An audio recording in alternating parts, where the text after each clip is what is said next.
it will be our first international stop, and where better to do it than Mexico for us? You know, it's been the fans in Mexico have like kept us going over the years. Literally couldn't imagine a better place to be.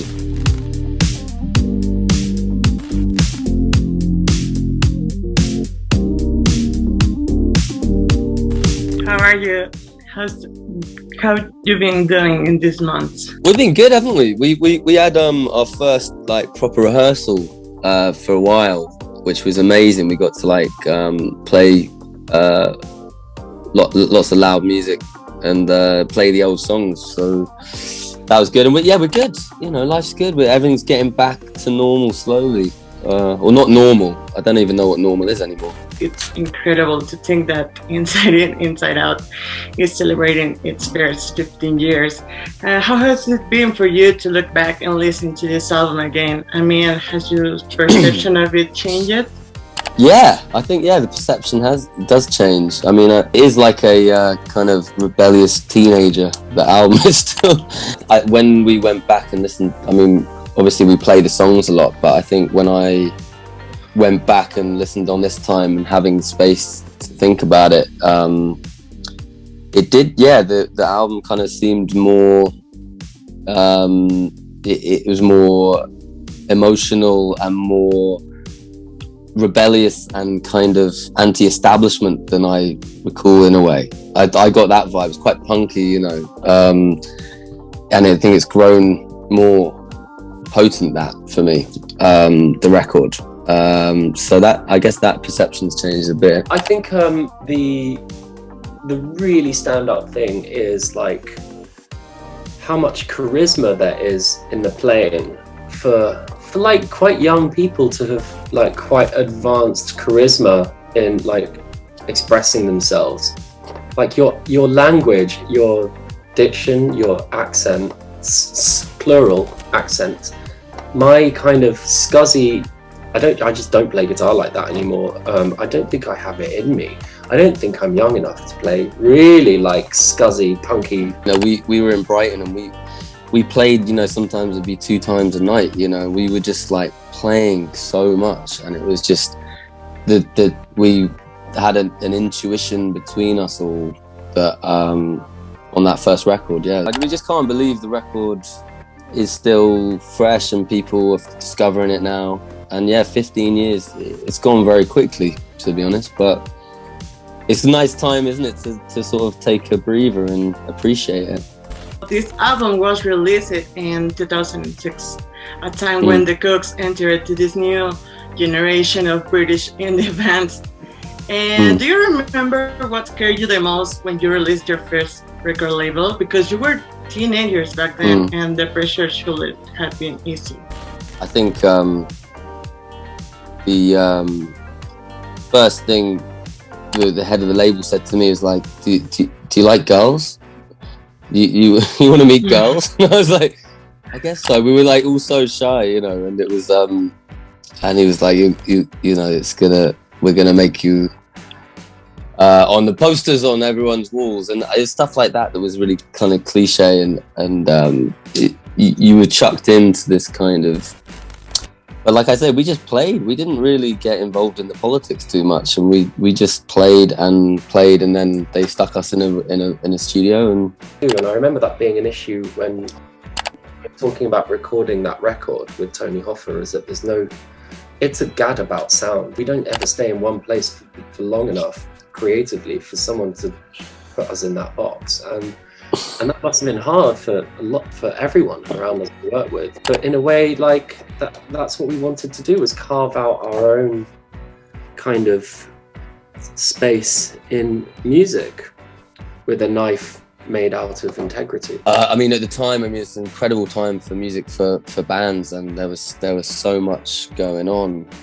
And we were part of, like you said, this kind of movement. I felt like you know, the Strokes and various other bands, Arcade Fire, and people had sort of started this new wave of like rock and roll, like guitar indie music, and then UK was kind of answering it back, and it was a really exciting time. But we didn't, like Hugh said, we thought, I guess, we didn't really want to fit in a mold of indie band. You know, that was like quite important to us to be almost more, we're kind of more progressive, you know, almost prog at times and different genres. So we were definitely, there was a fight. And I think ultimately it's what's led to our first album maintaining its sort of freshness and people listening to it, because I think it did have different elements, and it had, you know, it had different genres and pop music in there, and I think that's why it's been a record that's still around now, because we didn't go down a very straight indie guitar rock thing. As you said, you first went to tour and dedicated yourself to writing songs before going into the studio to record this first album. And thanks to this dynamic work, you come up with dozens of songs from different genres. So my question is, what was the criteria you followed to choose the 14 songs that will be in the album? Well, there's the original songs, which are the original songs. We weren't going to change those. There was a bit of a conversation about that, but we decided to keep it very true to the original songs. And then we basically did some digging. We went rummaging through old recordings. We asked Tony Hoffa to go rummaging in his studio through his old hard drives. He really did. Different alternative takes, different kind of feels, different mixes. Now, musically, the songs in Inside In, Inside Out include genres such as rock, pop, jazz, and even folk. Do you remember who were your musical influences for this album? Yeah, I mean, you could say, you know, you could say it individually to each member, but we were all into quite specific things at the time. I mean, the drummer Paul Garrett, who played on the first record, he was at Stuart Copeland ladder, so, you know, Police. I was obsessed with Bob Dylan. I'd say he was my musical hero, and I just wanted, so when I met the boys, they really were bringing me to go electric. I was literally in a soul band, a covers band. We played Motown, and I had just gotten into Motown guitar playing. Kind of just fell in love with melodic guitar playing, and really got into Bunny Wailer from the Wailers, and so that was my thing. Yeah. So you could say King Tubby, the Police, Bob Dylan, and Bunny Wailer. Look, you were the main lyricist for this album, and one that reflects, in your own words, a kind of emo stage you were at the time. And we know that Inside It, Inside Out was an album inspired by one of your then girlfriends. And how was your creative process for writing songs 15 years ago? Yeah, it was. I mean, it's hard to remember, and some songs are very specific why you wrote them, and some I have no idea. Some of the lyrics, I mean, some of them are just about going out. You know, Matchbox is just like night out in Brighton. I think generally I was quite a kind of angry kid, and yeah, I'd had a bit of a strange relationship. All that kind of poured into the record, and but it's a teenager writing it. You know what I mean? It's like, yeah, I was quite into it's quite a lot of like imagery, and I was really into to play wordplay and things like that at the time. But ultimately, I think it's very emotional. It's like, you know, so yeah, quite a lot of anger and just going through the motions of being a teenager. That's kind of what's in there. Guys, there are several songs that stand out from Inside It, Inside Out. One of them is Neve, which became a kind of an anthem that many of us still sings nowadays. Could you tell us what's the story behind the song in great detail, if it's possible? Yeah, Naive. I don't know what to say. I mean, essentially, it's a song about being cheated on, or thinking, or being jealous, like that you're worried someone's cheating on you. Up until that point, I hadn't actually experienced that, but I don't know what business I was writing that.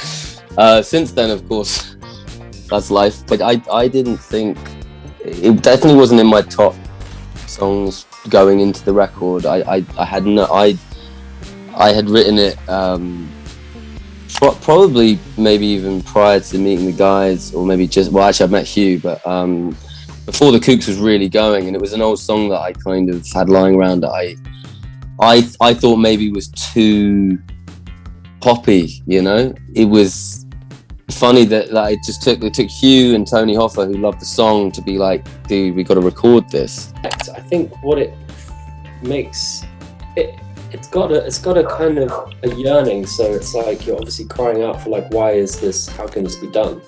And everyone can connect with that, can't they? Just kind of it just pulls in this really lovely way.